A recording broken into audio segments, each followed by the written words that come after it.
Today we are having a discussion on ward-round scenario of wound infection. Is a common scenario in ward-round. We find a patient in the exam that a patient of wound infection is kept in the exam and given the scenario, and then the basic point will be how will you proceed. So if I put this scenario, maybe you can read the scenario. Yes.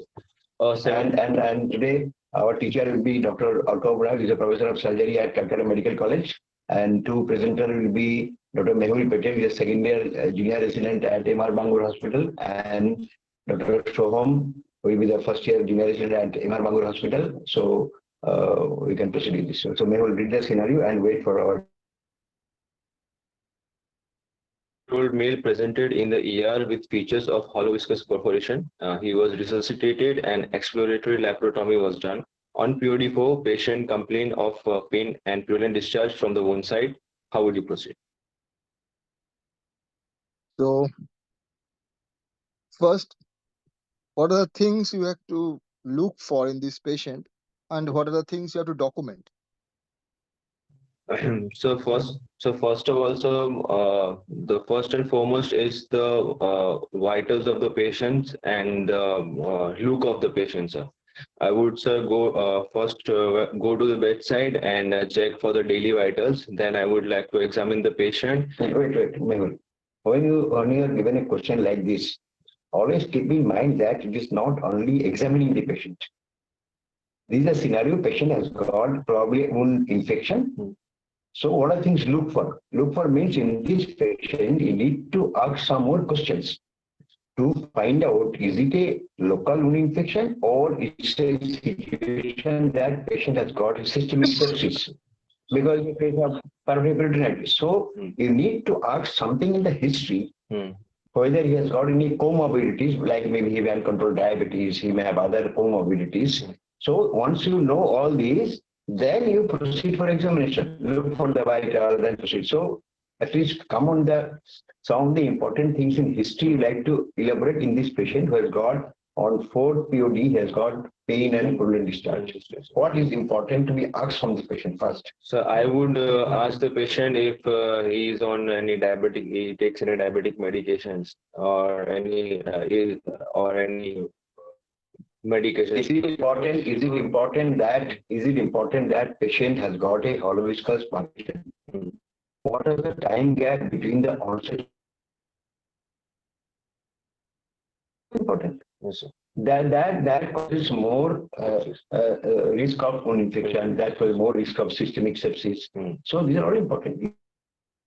What was the primary disease? You are given hollow viscous perforation. If it has happened, whether he is told by the doctor or not, and how long you are symptomatic, at what interval you are, and what is the time gap between the admission. So these are all important. Regarding hollow viscous perforation, I want to add one thing.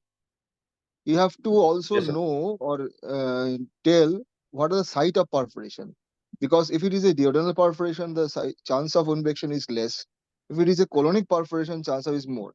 And also the contamination, whether it is an old perforation or the contaminated or not, these are the things you have to document for. Okay, sir. Carry on.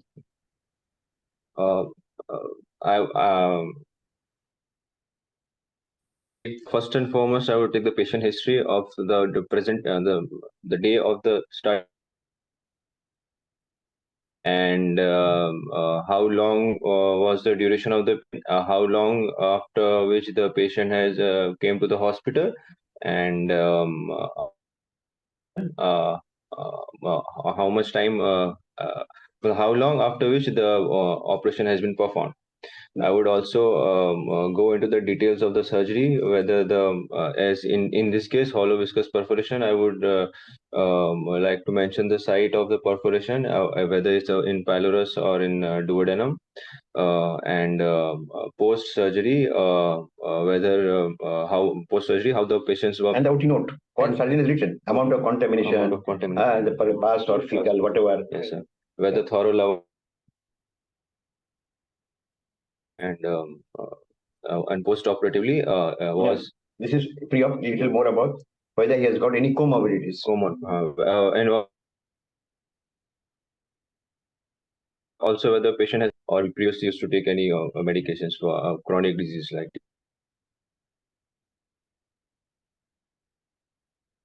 No, so first of all, what to do?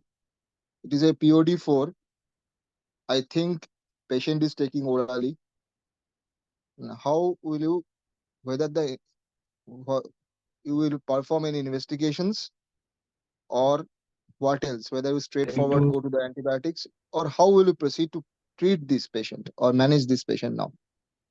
It is only the complaint of pain and purulent discharge, nothing else. So you have seen the pulse rate, you have documented the temperature is there or not. These are the things you have to document. Is a pulse rate, is tachycardia or not? If there is a temperature or not? If there is a temperature, then what the type of temperature?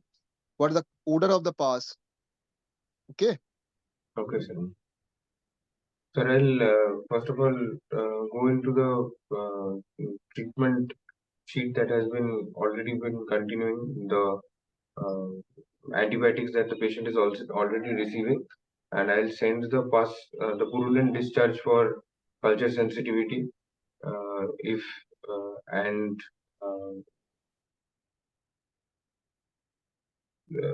I would like to remove one or two sutures to see the depth of the. Before you move to take to understand, you are first evaluating the patient. You have looked for the vitals, as Dr. Rai said, temperature, pulse, respiration, blood pressure. So once you look for the vitals, you come to the abdomen examination. Purulent discharge from the wound, maybe isolated wound infection. It can be a reperforation of the anastomosis that has been done. So you need to now assess his abdomen as a whole. Okay. Yes. Is it that he is recovering on 4 post-op day, he has fast stool, he is recovering, rest of the abdomen is not tender. And you see, if the abdomen is rigid, tender all through, and along with this past discharge, the management will be different. So assess the patient, vitals, then abdominal examination, and then also assess his other systems. The respiratory. Patient having upper abdominal surgery may have post-op chest complications. Look for the lower limbs for any evidence of DVT. Then look for the urine output. So assess the patient as a whole. Try to understand. It's not only a particular point to be discussed. In a scenario like this, you are likely to assess the patient as a whole, taking the global history, then coming to the examination, which will include a general survey and the local abdominal examination, and then come to the wound. Ultimately, come to the wound. As you said, you will remove the dressing and look. On looking, what are the things you look for in the wound to say, yes, this is a wound which is infected? There are some local features. If the temperature is raised, the local temperature is raised. If the patient is complaining of, if the local temperature is raised, if the patient is complaining of pain from the side that of the tendon, then tendon is present, and already there is history of past. What else? What other changes? Erythema. Then as you palpate, there might be induration, and that induration may be localized or that induration may be spreading.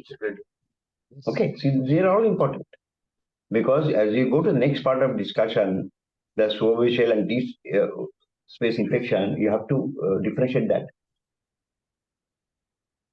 Now then you have assessed that yes, there is a purulent discharge from the wound.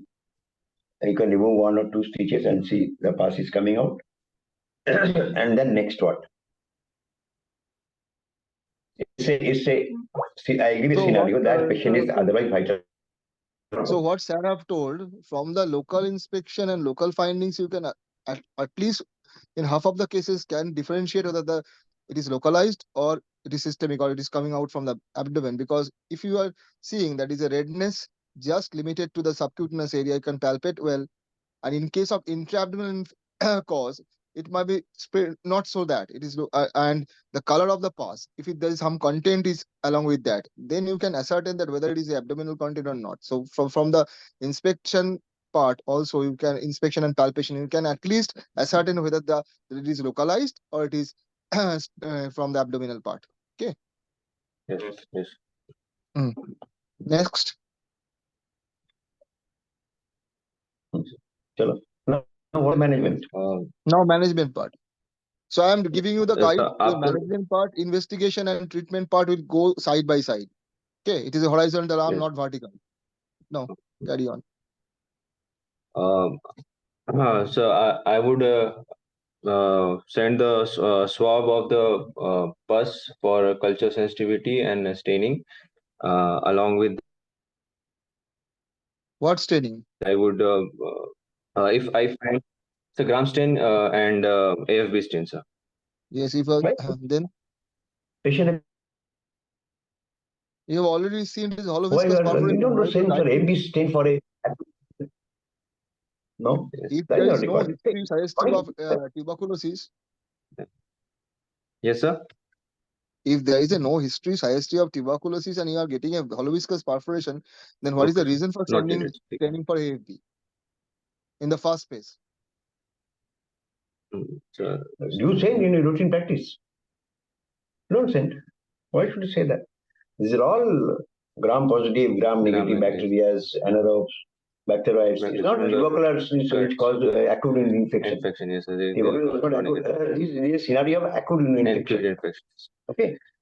So after examining the wound, sir, if I find that the if it's deep seated, so I would sir like to do an USG, sir, so that I can assess the depth of the wound, and if I could drain the pus if it's in the deep plains and not in the abdomen, or even if What I is the initial management? You see, once you send the pass, the next is not ultrasound and drainage of consent. That means if it is a purulent is already coming out, you allow the pus to get discharged. Yeah.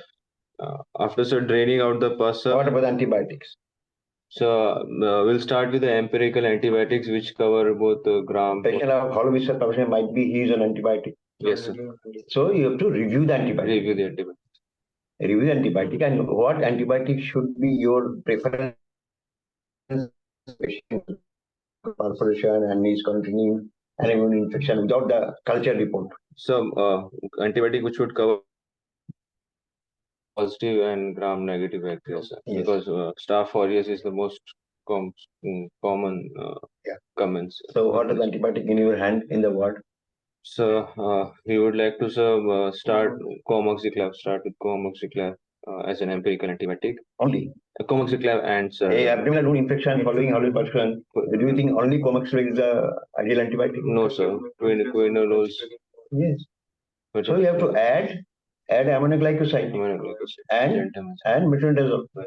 Yes, and America. Okay. Yes. So you can give comoxiclav, you can give the patient second generation cephalosporin also. Because these are the empirical antibiotics which might need be changed after the culture report comes out. Yes. Then after taking note of the antibiotics, I would like to drain the wound, the pus, and we would also like to send before starting new antibiotics. I would like to send the blood for routine examination because if it is a localized wound, there is lesser chance of raised WBC count. But if we need to check if it is proceeding towards any sepsis, so we need to take precaution accordingly. Okay. So as part of general management, you TLC, DLC, and also a CRP. Yeah. Okay. Yes. And then send pass for culture sensitivity, start on empirical antibiotic. And these being the 4 post-op day, you have to do a global assessment. Whether he has pus flutters, whether abdomen is soft, whether bowel sounds are there, he's tolerating oral liquid. So that part also has to be taken care of. Okay. Patient who has got a resulting in intra-abdominal pus collection may not tolerate oral feed. Okay.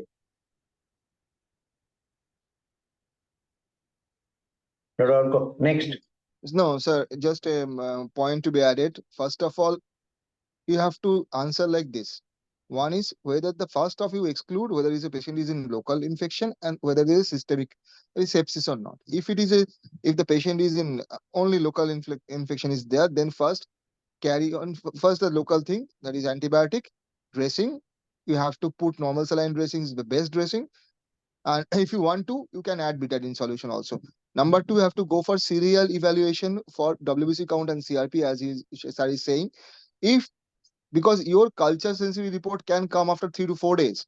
So if after 5 days or 7 days you see the count of WBC count is increasing, then you have to think for change of antibiotics. Now next thing, now after these things, you after 2 to 3 days, you are seeing that the patient is having consistent tachycardia, patient is having again having increased WBC count, say 30,000, CRP is raised. Now how will you proceed? So the patient with the symptoms, the patient might be going to sepsis.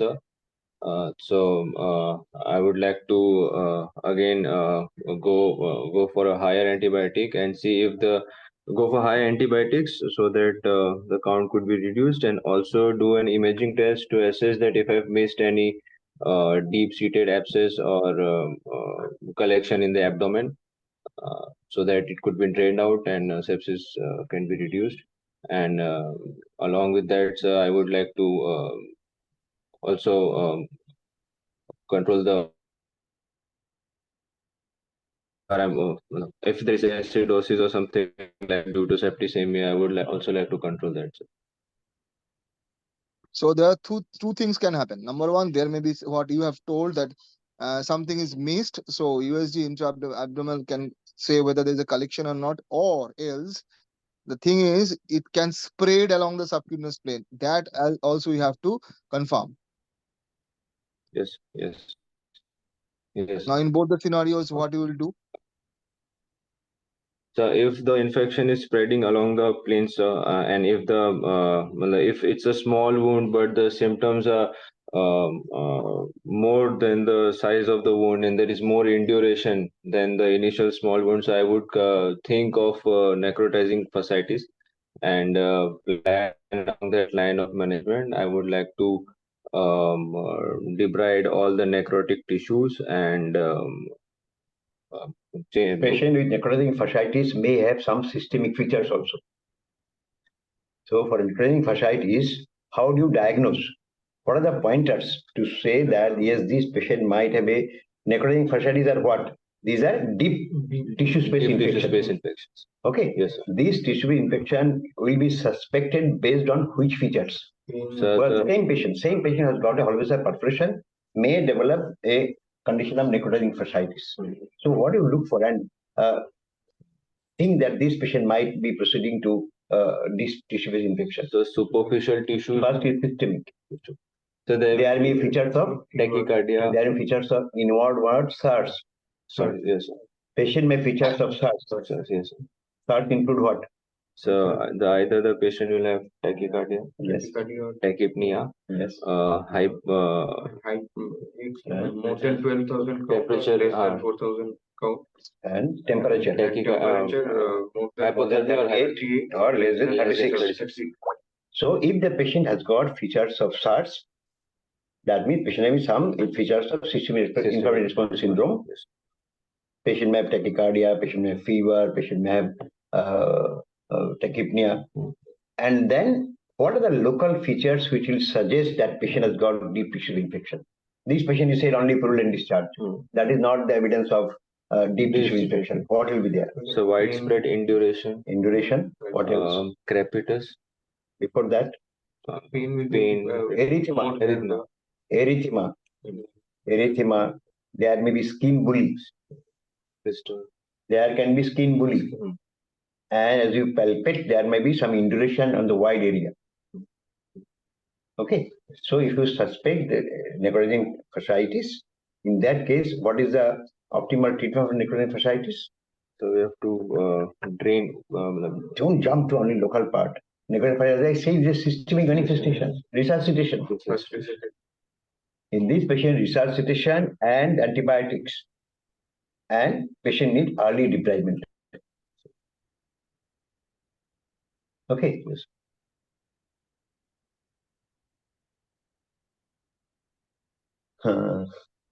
There are some terms in relation to the wound infection. What do you mean by wound colonization? The invasion of the wound, surgical site of the wound by microorganisms.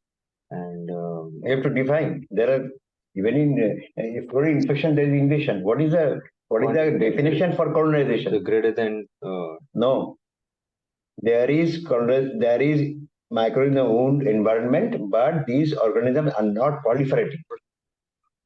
This is colonization. What is contamination? they're proliferating. Proliferating to cause sepsis? No. No, so local. There is some amount of But not- proliferation, but not causing producing breaching, sepsis. not breaching. That is wound contamination.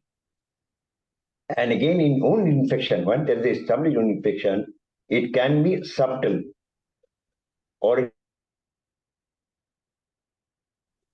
subtle means there is some pain, some induration, no pulse discharge, Local. and then in overt infection there will be purulent discharge. Okay. Yes. So these are the few important terms you must be conversant with while you talk of wound invasion in the microorganism. What is Koch postulates with regard to wound infection? So Pain. No. The Cox give There are these three criteria. sir, for the for a organism to be considered infective, sir. That the same kind of wound should have Why go to the third part first? First is first. the wound. When you say that patient has got a wound infection, you must demonstrate bacteria in the wound environment. Demonstrate bacteria in the wound environment. We could reproduce the same bacteria. Second is it should be grown in pure culture. Pure culture. And if we inject this into the another organism, they should be producing same feature. This is Koch postulate. Okay. Yes.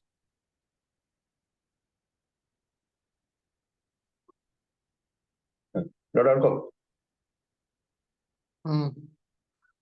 Now, it is the local part. Now, if you had something, you have got the USG, there is a copious collections in the abdomen. And I want to know one thing that I have missed, that whether there is a drain in situ, even in the post-operative or not, you have to see that. And because on that issue, I am telling you that whether if the drain is not functioning and if there is a collection in the intra-abdominal part, what do you do now? I would like to re-explore and give a drain. You have to first confirm. You see, Dr. Rai is saying that drain might have been blocked. So the scenario is totally different. Is a isolated wound infection or it's a wound infection plus intra-abdominal purulent collection. And again, this intra-abdominal purulent collection may be localized. If you have done a 50% repair, this can be a localized hepatic or saprophetic collection, or it can be a spreading collection. These are all different scenarios. If you now demonstrate that patient has got generalized features of peritonitis, all over the heat, tender, patient is toxic, these are the patient who might need a re-exploration. Because these are the patients who are very sick. These patients may not tolerate a re-exploration. So if the patient is sick and there is features of signs, symptoms of generalized peritonitis, the patient will undergo re-exploration. If you feel that patient has got local tenderness in the right hypochondriac region, ultrasound shows there is a localized collection or saprophetic collection, there are now good interventional people. Yes. You can do USG aspiration, you can put a USG guided pigtail to drain that. Because idea is to drain the pus. A laparotomy again is going to be a very major procedure. Okay, if you have no intra-abdominal pus, patient is systematically well, then you are probably dealing with wound. Okay. You on palpation? Yes, Dr. Rai. Yes. So, what do you find? What you are going to ask? That the same questions. I will, I will know even with palpation and other things that yes, there may be some intra-abdominal collection that can be told in the say 6th or 7th post-op, 5 to 6 post-op. So, is there any signs or symptoms that will help you to think that yes, there is some intra-abdominal collection apart from that pus? Sir, if there is some pelvic collections, the patient might have the complaint of diarrhea. Plus, if there is widespread collection in the abdomen, so the patient might have rigidity, and he would. One important symptom is fever. Don't forget. If you have intra-abdominal pus, pelvic or suffering, whatever, any other will cause fever. That fever may be high-grade fever, which is like that. Okay, the other patient has got a intra-abdominal pus collection, may have delayed return of peristalsis. So patient may have persistent abdominal distension. Patient may not be passing flatus. You can find the bowel sounds are not audible. So the return of bowel sound will again delayed if there is intra-abdominal pus collection. So there will be some indirect pointers. And pelvic collection can be also be diagnosed by PR examination. What do you find on PR examination? They are bulging in the anterior.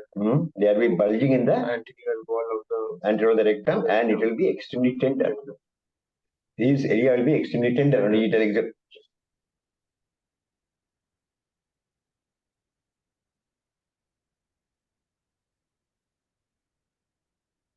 Now, so what are the now you have dealt with that? You either put pigtail catheter. Hello.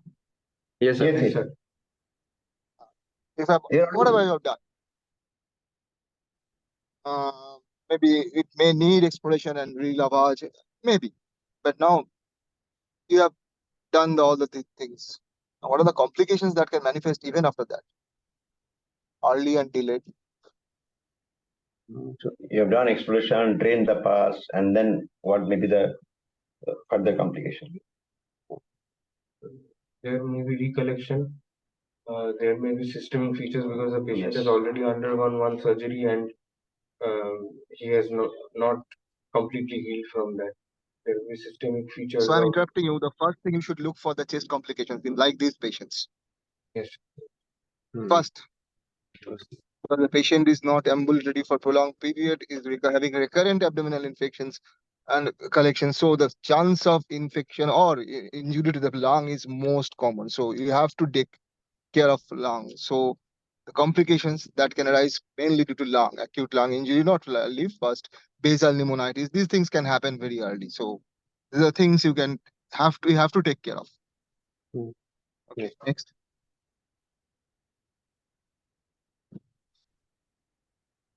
After that, what complications do you think? Systemic complications like sepsis, and prolonged immobilization could lead to DVT, sir. DVT. What is the difference between sepsis and septic shock? So sepsis, there is signs of. When do you say patient is in sepsis? So when there are signs of systemic inflammation along with some infection. Yes, SARS. Patient has SARS plus a documented infection is sepsis. Yes. And when do you say patient has got septic shock? So where there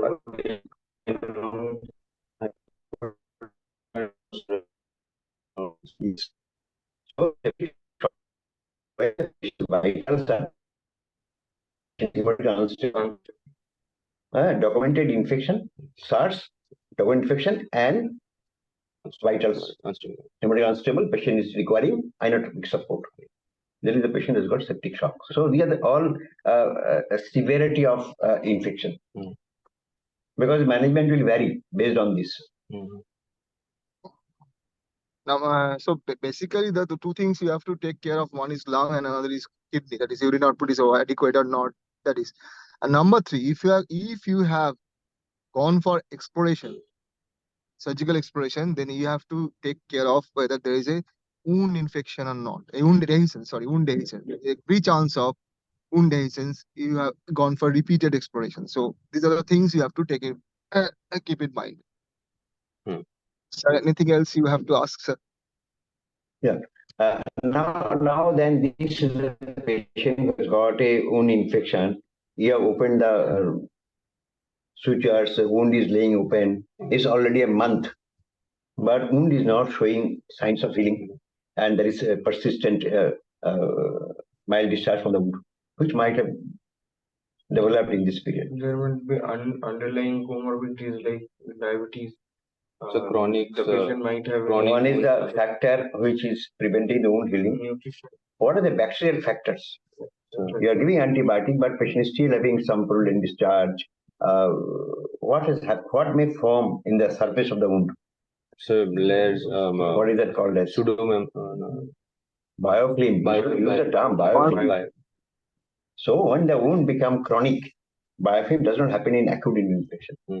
When the wound has become chronic, a biofilm may form on the surface of the wound, and this biofilm may prevent antibiotic penetrating into the wound and causing the bacteria to die.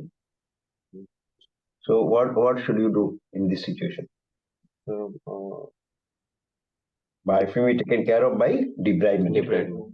And some people claim that some antibiotic can penetrate the biofilm, but ideally one should resort to debridement. Okay. Yes. So in superficial wounds, acriflavins can be used. This local does not act well. Okay. You So say what are the common bacteria? What are the common bacteria found in the biofilm? So skin. So in bowel, sir. No, the wound infection. Wound infection. Biofilm in biofilm. Tell me. Sir. Pseudomonas. And nowadays the one both systemic and also in biofilm is coming up. It's very bad. It is Acinetobacter. Mainly in the hospital setup, it is growing up. So that's why in sometimes even all the antibiotics it is failing. It's resistant to all the conventional antibiotics. Next. while palpating the wound, you find there are some crepitus in the wound. What crepitus in the wound suggest? And what do you think? What might be the bacteria which can cause such gas forming organisms? So palpating the gas underneath is indicative of not gas forming. It's a infection by gas forming organisms which are more very common bacteria. Okay. Clostridium perfringens. So Clostridium group as such. What else apart from Clostridia? So Streptococcus. What? Streptopygens. Some streptopygens may be gas forming organisms. So once you have a gas forming organisms, what you should do? What may help in these patients who are having a infection with gas forming organisms? So to start the oxygen. Yes. Oxygen therapy. Not only oxygen. Hyperbaric oxygen. So in addition to the supportive treatment, in addition to antibiotics, in addition to debridement, these are the patient who may be helped by giving the patient hyperbaric oxygen. This should be given in an oxygen chamber. So hyperbaric oxygen may help this patient where there is an infection with gas forming organisms. Anaerobic organisms. Is there any role of anti-gas gangrene serum? So pardon. Anti-AGS, anti-gangrene serum. When if it's streptopygen, it will give anti-gangrene serum. Yes. If you can document Clostridium infection, there is a role for giving anti-gangrene serum. Okay, simple question. What are the factors which are important for development of post-wound infection? How do you enumerate the factors which will be important for post-wound infection? So patient factors. Yes, first is host factors. Second is the environmental factors. Environmental factors. Okay. What are the important patient factors which are important, and you should take care of these to prevent wound infection? First of all, any comorbidities. First is age. Age. Patient who are elderly has higher incidence of infection. Okay. Elderly patient more than 65 high infection. Next, obesity. diabetes, patient who are smoker, patient who are anemic, patient having malignant disease, patient on immunosuppressive therapy or on steroids.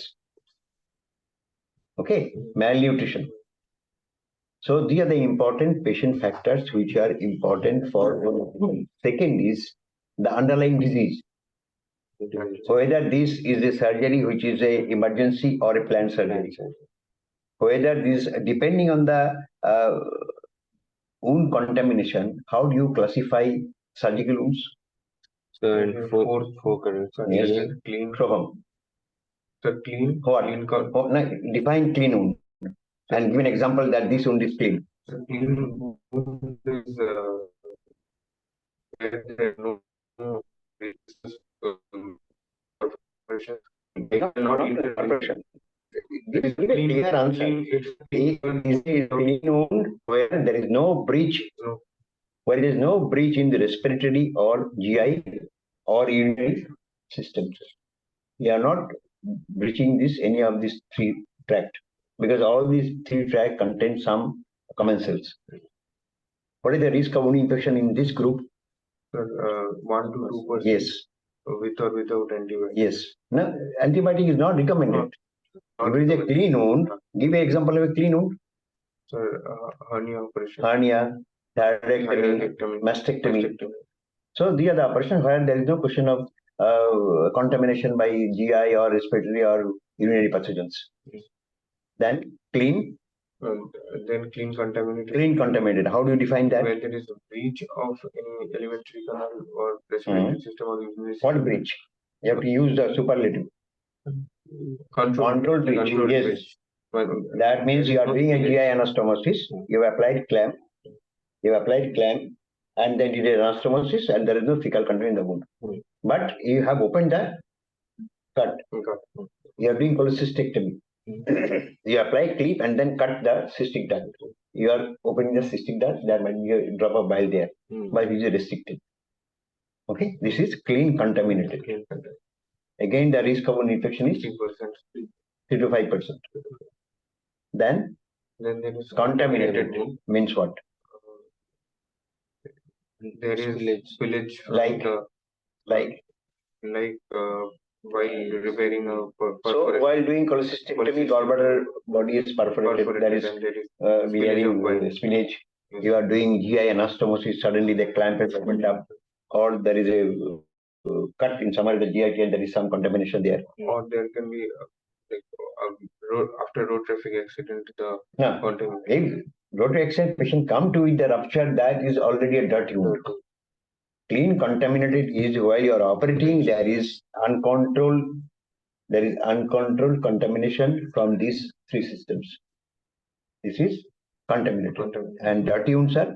Dirty wounds are when there is wounds are which is already contaminated. When the patient comes to you, it don't have accident. Dust, the roadside dirty materials, foreign bodies. Patient has got holoviscous perforation. Patient comes to you after 24 hours. Already there is septic peritonitis. Okay, so these are all dirty wounds. The classifying this wound in this group is important because your antibiotic therapy will be guided by these situations. Okay. So what are the other factors apart from the host factors? What are the other factors which are important for wound infection? Environment factors, like starting from the pre-op preparation of the patient. Environment factors, yes.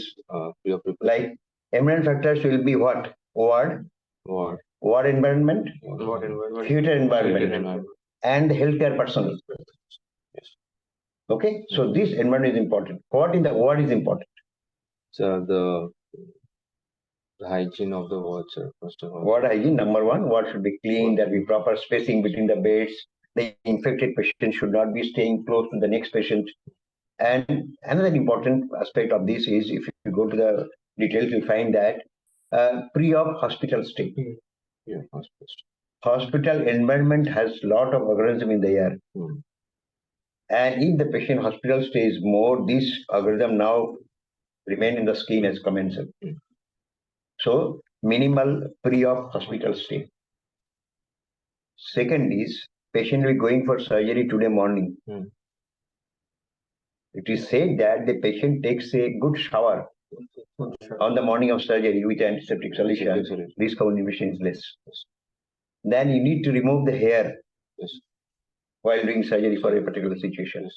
What is the concept of hair removal and the risk of infection? So it's preferred that it's removed on the. First of all, if it is not interfering surgery, you need not remove the hair. If it is coming on your site of incision, you remove that, but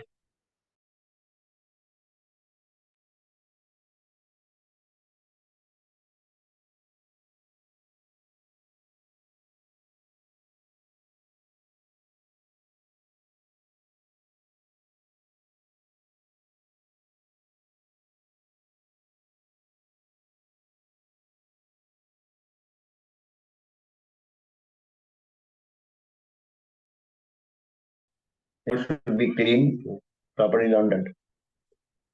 Come to the theater environment. What in the theater is important, which might decide for wound infection? The theater. First instrument sterilized, but number of people entering the theater. First, talk of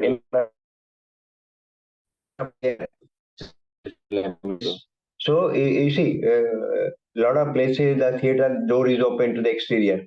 The exterior air and the theater air should not be in continuous contact. Yes. In the theater, you should have a laminar flow of air. What do you mean by laminar airflow? So laminar flow means I would enter from one side and. Yes, the air is continually being changed. Laminar airflow means the air is not static, because if the air is static inside the theater, in air condition, the air is static. You just cool. Air conditioner does not exchange the air. It just cools the air and air remains inside. So whatever you're exhaling, it is all in the air. So laminar airflow allows you to exchange the air. And now you'll find most of the theater has got some filters. What are those filters? UV ultraviolet filters. Yes. You may have HEPA filters, high efficiency particulates air. So that is filtered and put into the theater. So the theater air environment should be clean. And you can do it by ultraviolet rays. You can use ultraviolet rays in theater itself, inside the theater, which will clean the air. You can use HEPA filter. So the theater, inside the theater, air should be clean. Second, your tables. Your tables should be cleaned properly. The walls, the floors should be regularly cleaned and swab to be sent from these. They should be all sterile. So theater environment is important. The instruments, it should be always a check for instrument being sterile or not. Then healthcare personnel. There will be minimal healthcare personnel in the theater. There will be minimum talking. What about cap and mask? What is the evidence about cap and mask in the theater? So very important, sir. Important. How important it is? So the people who came to our theater, they say they don't use cap and mask. So and some people although use a cap, they didn't use a mask. How does a cap and mask is related to wound infection? So hair is the surface area for. It is said now you see you are a postgraduate. You have to come to the discussion part. It is said that while the surgical team is operating, when they are talking, there is some droplet. There is something coming from the head or the face which might contaminate. But there has been large number of studies which has proved that use of cap and mask does not reduce wound infection. Or not using does not increase the wound infection. But still these are recommended. Why? Still we are using it. Why? Because these are important for healthcare personnel. While you are operating, there may be splashing of blood. Okay, there is splashing of purulent fluid. So this is now said to be for the healthcare worker protection. It is not mandatory that these are all important for preventing wound infection. Okay, so again now if you go to the next question, how do you take measures to prevent wound infection? So these are the things. Improvement of host factors. Take care of environment factors. and then theater environment. Okay. What is the ideal different modes of sterilization in the theater environment? Apart from the air, I mean the instruments. So what are the important modalities used in the theater itself? Autoclaving, sir. Autoclaving is the most important. Now most of the theaters has these facilities. One is autoclaving. Autoclaving needs time. Try to understand. Autoclaving needs time. Most of the hospital has got a central sterilizing department. What else? Fumigation is the air. Yes. I'm talking of your instruments. One is autoclaving. What else? Your Bangalore has got this facility now. Plasma sterilizer is a very good mode of sterilization. These use nascent oxygen. Plasma sterilizer use nascent oxygen for sterilization and give high quality sterilization. What else? Next. These next instrument is more suitable for your optical instruments, your laparoscopic instruments. Ethylene. Yes, ethylene oxide, ETO. There are some chemicals, but people are recommending that these chemicals are not suitable for sterilization. There is higher incidence like glutaraldehyde, paracetic acid, parasafe. So they are not very effective. Dr. Orko, please.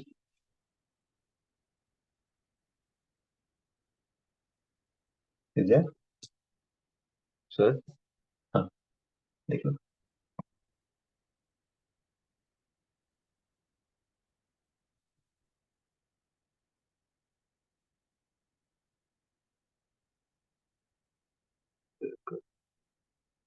Questions?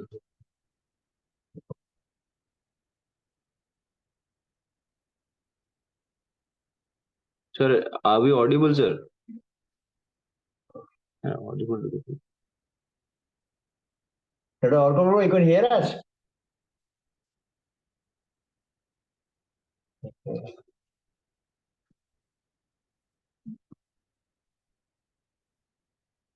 I think so, sir. Dr. Bosak, would you like any comment? Dr. Bosak?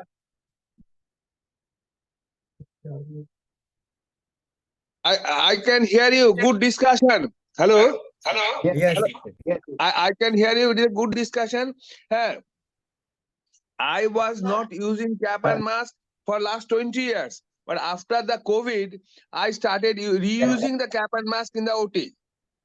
And I didn't find any increase in infection in my cases. So this is, but this is very important that we should protect ourselves. This is good one. And I want to add 1-2 points about chronic non-healing infection like mesh, TB, and all these things. You have covered nicely. Thank you. Yeah. Dr. Babu, any last question?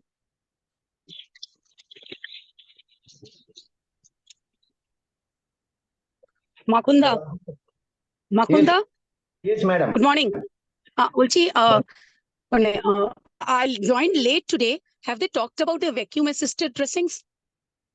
These are not for exactly infections. If we have a fluid infection, you cannot become assisted device. These are for chronic wounds, for wound contraction, for angiogenesis, and for a little earlier healing of these wounds. So in a background of infected wound, these vacuum assisted appliances are not recommended. You have to apply this once the wound infection is controlled.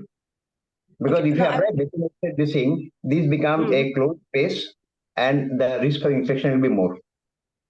This will discuss in wound healing scenario. We'll have a session on wound healing and wound disruption. We discussed today about just infections. And I was very late to join today, so I'm okay. Thank you. One thing, Makunda. Hello. Yes. We have to stress a little bit more on diabetes and insulin and maintenance of nutrition in a intra-abdominal sepsis.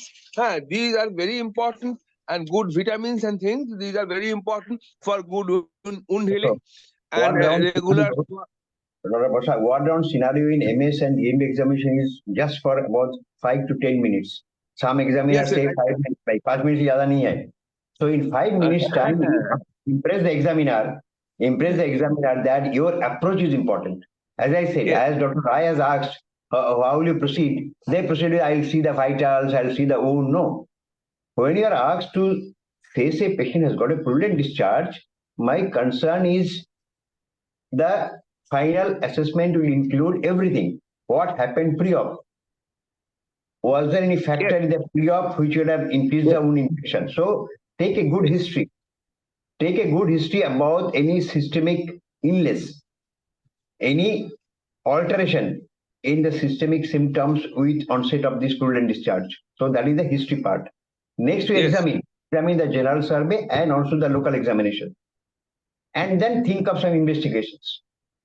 And then plan management. That is the basic approach for any ward round scenario. Don't jump Yes. for the examination.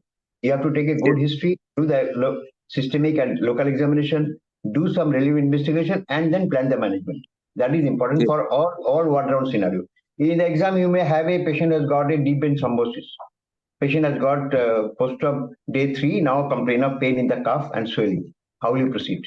It's not that you jump to the cuff examination.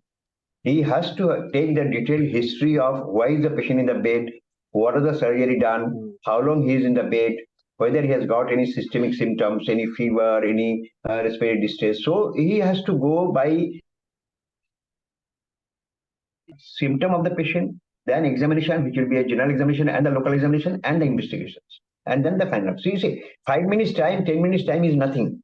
If your approach is good, examiner understand, yes, he knows how to face a ward round scenario. Okay, Dr. Arko. Dr. Arko Babu, you can conclude.